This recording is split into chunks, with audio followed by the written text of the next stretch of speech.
नमस्कार दोस्तों, एक बार फिर से स्वागत है जनमन न्यूज़ 24 में। जी हां, आपको बता दें कि लॉकडाउन से जुड़ी हुई कुछ बेहद बड़ी और अहम खबरें निकल कर आ रही हैं। जानेंगे एक एक करके विस्तार से, लेकिन इससे पहले अगर आप भी चाहते हैं कि पूरी दुनिया में फैली महामारी और साथ ही साथ आपकी परेशानी भी जल्द से जल्द खत्म हो, तो इस वीडियो को लाइक कीजिए और देखते रहिए।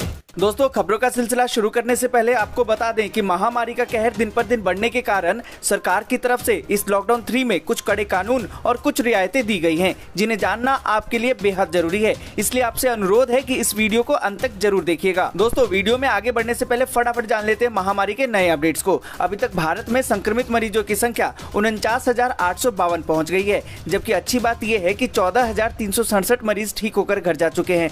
पर दुख की बात यह है कि 1,704 मरीजों ने दम तोड़ दिया है। वहीं बात करें हम विश्व की, तो विश्व में 37,59,352 नए मामले सामने आए हैं, जबकि 12,59,470 मरीज ठीक होकर घर जा चुके हैं। पर दुख की बात यह है कि 2,59,590 मरीजों ने दम तोड़ दिया है। जी दोस्तों, बढ़ते हैं आज की पहली और बड़ी खबर की तरफ। आज की पहली और बड़ी खबर जो निकल कर आ रही कि 2,500 से ज्यादा मजदूरों को लेकर यूपी के बलिया और लखनऊ पहुंची है विशेष श्रमिक ट्रेनें। और साथ ही आपको बता दें कि रेलवे ने अब तक रवाना की है 115 ट्रेनें और 1 लाख से ज्यादा प्रवासी मजदूर पहुंचे हैं अपने घर। जी दोस्तों, आपको बता दें कि भारतीय रेलवे 1 मई से अब तक विभिन्न जोन से 100 से भी ज्यादा श्रमिक स्पेशल ट्रेनें रवाना कर चुका है और 1 लाख से अधिक प्रवासी मजदूर अपने घर पहुंच चुके हैं। रेलवे ने बुधवार को जानकारी देते हुए बताया कि विभिन्न राज्यों में फंसे हुए प्रवासी मजदूरों के लिए 115 ट्रेनें रवाना की जा चुकी हैं, जिनमें सवार 1 लाख से अधिक मजदूर अपने घर पहुंच चुके हैं। जी दोस्तों, आपको बता दें कि रेलवे ने बताया कि बुधवार को 42 ट्रेनें रवाना होनी थी, जिनमें से 22 पहले ही रवाना कर दी गई थी और इसके अलावा 20 अन्य ट्रेनें रात को रवाना हुई। कोरोना वायरस और लॉकडाउन के चलते अन्य राज्यों में फंसे हुए प्रवासी मजदूरों के लिए मंगलवार तक 88 ट्रेनें रवाना की जा चुकी थी। जी दोस्तों, आपको बता दें कि अगर आप अभी भी किसी दूसरे राज्य में फंसे हुए और अपने घर जाना चाहते हैं तो आप अपने नाम के साथ कमेंट जरूर कीजिए। दोस्तों, आगे बढ़ने से पहले वीडियो को लाइक और शेयर जरूर कर दें। अगर अभी तक आपने चैनल को सब्सक्राइब नहीं किया तो सब्सक्राइब करें, बेल के आइकन को दबाएं, ऑल नोटिफिकेशन को जरूर ऑन करें। और इसी के साथ बढ़ते हैं अगली बड़ी खबर की तरफ। अगली बड़ी खबर जो निकल कर आ रही कि अहमदाबाद में लॉकडाउन की सभी छूट वापस ली गई। अब केवल दवा और दूध की दुकानें खुलेंगी। जी दोस्तों, आपको बता दें कि कोरोना वायरस के हॉटस्पॉट बन चुके अहमदाबाद में बढ़ते संक्रमण के मद्देनजर अगले 7 दिनों तक लॉकडाउन में दी गई सभी छूट वापस लेने का फैसला लिया गया है। अब यहां अगले 7 दिनों तक केवल दवा और दूध की दुकानें खुलेंगी, जबकि राशन और सब्जी की दुकानें बंद रहेंगी। अब तक यहां सब्जी और राशन की दुकानें भी खुली रहती थी, लेकिन संक्रमण के बढ़ते मामले की वजह से अब केवल दूध और दवा की दुकानें ही खुली रहेंगी। अन्य सभी तरह की गतिविधियों पर पहले से ही पाबंदियां जारी रहेंगी और इस संबंध में प्रशासन की ओर से आदेश जारी कर दिया गया है और यह आदेश आज से लागू होगा। जी दोस्तों, आपको बता दें कि इस आपदा की घड़ी में कोरोना से बचने के लिए एक ही उपाय है, सोशल डिस्टेंसिंग। आप भी चाहते हैं कि इस तरीके से दी हुई छूट वापस ली जाए? अपनी राय कमेंट करके जरूर बताएं। जी दोस्तों, बढ़ते हैं अगली बड़ी खबर की तरफ। अगली बड़ी खबर जो निकल कर आ रही कि देश भर में लागू हो रहा है राशन कार्ड पोर्टेबिलिटी। जाने कैसे मिलेगा आपको फायदा। जी दोस्तों, आपको बता दें कि कोरोना संकट के बीच में इन दिनों देश भर में राशन कार्ड पोर्टेबिलिटी की चर्चा हो रही है। देश के 15 से ज्यादा राज्यों ने राशन कार्ड पोर्टेबिलिटी को मंजूरी दे दी है, लेकिन सवाल ये है कि ये है क्या और इसका फायदा क्या है, आम लोगों को कैसे मिलेगा। जी दोस्तों, आपको बता दें कि जिस तरह मोबाइल नंबर पोर्टेबिलिटी यानी कि MNP करते हैं, वैसे ही अब राशन कार्ड को भी पोर्ट कराया जा सकता है। मोबाइल पोर्ट में आपका नंबर नहीं बदलता और आप देश भर में इसका इस्तेमाल कर सकते हैं। इसी तरह राशन कार्ड पोर्टेबिलिटी में आपका राशन कार्ड नंबर नहीं बदलेगा। मतलब ये कि एक राज्य से दूसरे राज्य में जाते हैं तो अपने राशन कार्ड का इस्तेमाल करके दूसरे राज्य से भी सरकारी राशन खरीद सकते हैं। जी दोस्तों, आपको बता दें कि उत्तर प्रदेश और बिहार समेत 17 राज्यों ने राशन कार्ड पोर्टेबिलिटी को लागू कर दिया है।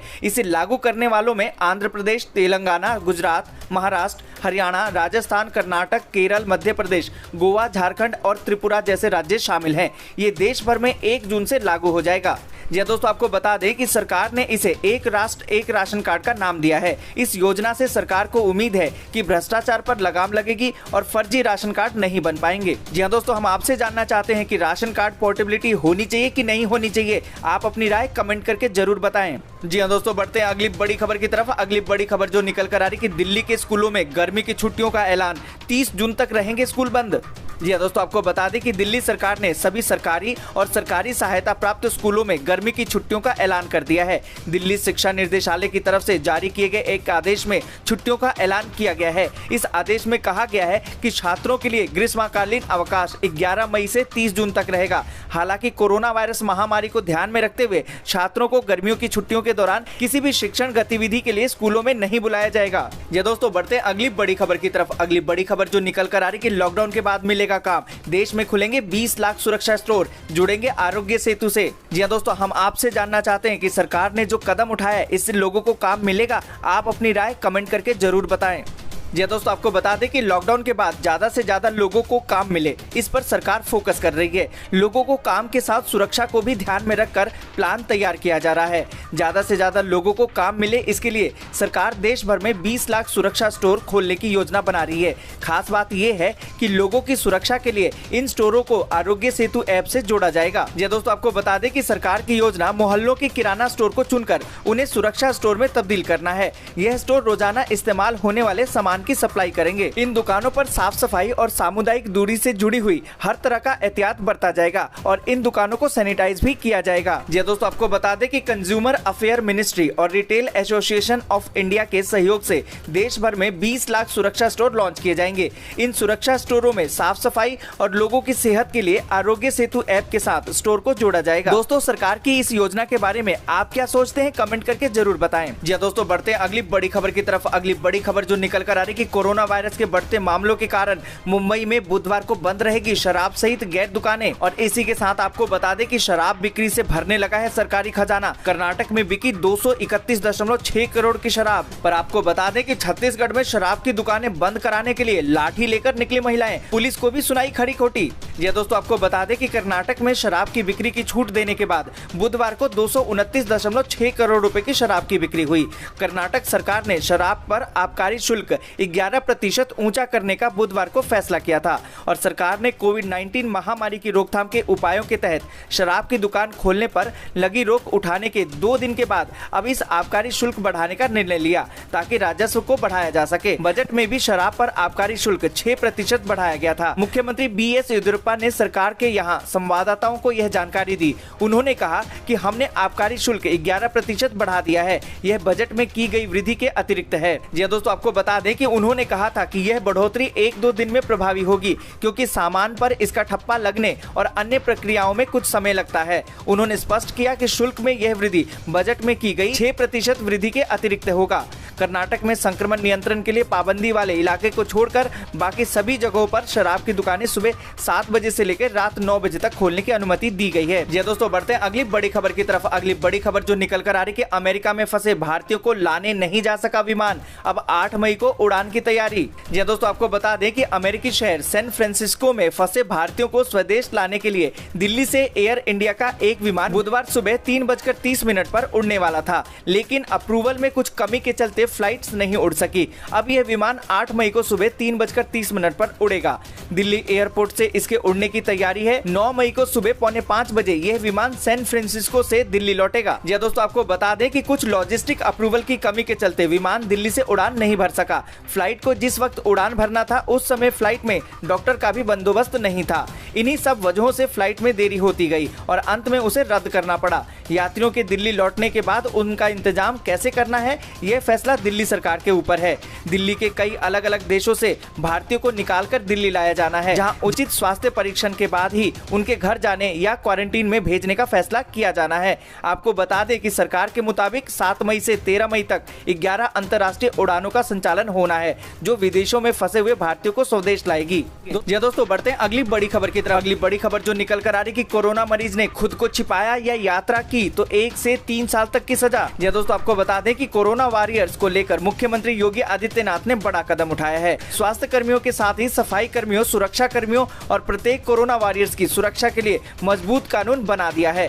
सीएम योगी की अगुवाई में उत्तर प्रदेश लोक स्वास्थ्य एवं महामारी रोग नियंत्रण अध्यादेश 2020 कैबिनेट से पास हो गया है। इसमें यह भी प्रावधान है कि अगर कोरोना मरीज ने खुद को छिपाया तो 1 से 3 साल तक की सजा होगी। जी दोस्तों, आपको बता दें कि नए कानून के तहत स्वास्थ्य कर्मियों, सभी पैरामेडिकल कर्मियों, पुलिस कर्मियों व स्वच्छता कर्मियों के साथ ही प्रशासन की तरफ से तैनात किए गए किसी भी कोरोना वॉरियर्स के साथ दुर्व्यवहार या हमले पर 6 माह से लेकर 7 साल तक की सजा का प्रावधान है।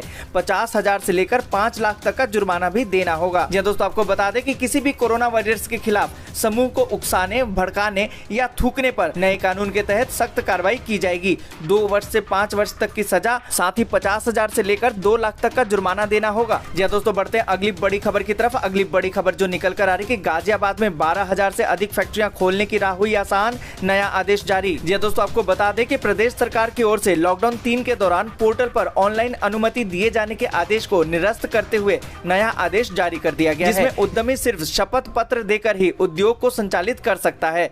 इनमें करीबन 12,000 से अधिक इकाइयां शामिल हैं। शर्त ये है कि इकाइयां कंटेनमेंट जोन या फिर औद्योगिक क्षेत्र के अलावा शहरी क्षेत्र में स्थित नहीं हो। जी दोस्तों, आपको बता दें कि जिले में 2 दिन में जिला उद्योग केंद्र के पोर्टल पर कुल 1413 उद्योगों के लिए अनुमति मांगी गई और 587 को शर्तों के आधार पर मंजूरी दे दी गई। सरकार ने उद्यमियों की आपत्तियों को ध्यान में रखते हुए मंगलवार देर रात उद्योग को चलाने के लिए सिर्फ शपथ पत्र के आधार पर ही मंजूरी देने का शासनादेश जारी कर दिया। जी दोस्तों, आपको बता दें कि इनमें हैवी, मीडियम, स्मॉल और माइक्रो इंडस्ट्री शामिल है। मौजूदा आदेश के बाद ऐसी करीबन 12,000 से अधिक इंडस्ट्री चलाई जा सकती है। जी दोस्तों, बढ़ते हैं अगली बड़ी खबर की तरफ। अगली बड़ी खबर जो निकल कर आ रही कि यूपी में महंगी हुई शराब, पेट्रोल और डीजल की कीमतों में भी बढ़ोतरी। जी दोस्तों, आपको बता दें कि कोरोना वायरस के कारण लागू लॉकडाउन के चलते उत्तर प्रदेश सरकार की कमाई को तगड़ा झटका लगा है। ऐसे में बेपटरी पर हुई अर्थव्यवस्था को सुधारने के लिए योगी सरकार ने कई अहम फैसले लिए हैं। इसी क्रम में बुधवार को यूपी कैबिनेट की बैठक में पेट्रोल पर 2 रुपए प्रति लीटर और डीजल पर 1 रुपए प्रति लीटर वैट बढ़ाने को मंजूरी दे दी गई। इसके अलावा देशी शराब की कीमत भी 5 रुपए बढ़ा दी गई है। अंग्रेजी शराब की कीमत 20 से 400 रुपए तक बढ़ा दी गई है। आज से बढ़ी हुई कीमतें लागू हो जाएंगी। बुधवार को मुख्यमंत्री योगी आदित्यनाथ की अध्यक्षता में हुई कैबिनेट बैठक में उत्तर प्रदेश लोक स्वास्थ्य एवं महामारी रोग नियंत्रण अध्यादेश 2020 को मंजूरी देने के साथ ही 10 महत्वपूर्ण प्रस्तावों को भी मंजूरी दी गई। जी दोस्तों, आपको बता दें कि कोरोना के कारण जारी लॉकडाउन से पटरी से उतरी अर्थव्यवस्था में फिर से जान फूंकने के लिए यूपी कैबिनेट ने पेट्रोल व डीजल पर वैट बढ़ा दिया है। जी दोस्तों, आपको बता दें कि कैबिनेट बैठक में पेट्रोल व डीजल पर वैट बढ़ाने के साथ ही शराब की कीमतों को भी बढ़ा दिया गया। बैठक के बाद कैबिनेट मंत्री सुरेश खन्ना ने मीडिया से बातचीत करते हुए कहा कि लॉकडाउन के कारण हमारा टैक्स कलेक्शन बहुत गिरा है। हमारी आर्थिक स्थिति इस महीने कमजोर रही है। इसे ध्यान में रखते हुए ये फैसला लिया गया है। जी दोस्तों, बढ़ते हैं अगली बड़ी खबर की तरफ। अगली बड़ी खबर जो निकल कर आ रही कि कर्नाटक में किसानों को बड़ी राहत, 1,610 करोड़ रुपए के पैकेज का ऐलान। जी दोस्तों, आपको बता दें कि लॉकडाउन के चलते परेशानी झेल रहे किसान समेत समाज के कम आय वाले तबके के लिए कर्नाटक सरकार ने बड़ी सहायता पैकेज का ऐलान किया है। जी दोस्तों, आपको बता दें कि कर्नाटक सरकार ने किसानों, फूल उत्पादकों, धोबी, नाई, ऑटो रिक्शा और टैक्सी चालकों को राहत पहुंचाने के लिए 1,610 करोड़ रुपए के पैकेज की घोषणा की है। जी दोस्तों, आपको बता दें कि कर्नाटक के मुख्यमंत्री BS येदियुरप्पा ने कहा कि राज्य सरकार 1,610 करोड़ रुपए का मुआवजा उन लोगों को देगी जो 24 मार्च से बंद होने की वजह से संकट में हैं। विशेष राहत पैकेज में उन किसान, फूल सब्जियां और फल उत्पादक, धोबी, नाई, ऑटो रिक्शा और टैक्सी ड्राइवर को शामिल किया गया है, जिन्हें लंबे समय तक बंद रहने के कारण भारी नुकसान उठाना पड़ा। येदियुरप्पा ने कहा कि बंद के दौरान मांग कम होने के बाद किसानों को 11,687 हेक्टेयर में अपने फूलों की खेती में नुकसान उठाना पड़ा। हर फूल किसान को 25,000 रुपए प्रति हेक्टेयर के हिसाब से मुआवजा दिया जाएगा। सब्जियों और फल के उत्पादकों व किसानों के लिए भी जल्द ही एक अलग राहत पैकेज की घोषणा की जाएगी। शहर और गाँव में सेवा देने वाले पेशेवरों जैसे की 2,30,000 नाइयों और 60,000 धोबियों को 5,000 रुपए का मुआवजा दिया जाएगा। इसके साथ ही राज्य भर में लगभग 7,75,000 ऑटो रिक्शा और टैक्सी चालकों में से प्रत्येक को 5,000 रुपए एक मुश्त मुआवजा दिया जाएगा। दोस्तों, आज के लिए बस इतना ही। वीडियो को लाइक और शेयर जरूर कर दें। अगर अभी तक आपने चैनल को सब्सक्राइब नहीं किया तो सब्सक्राइब करें, बेल के आइकन को दबाएं और नोटिफिकेशन को जरूर ऑन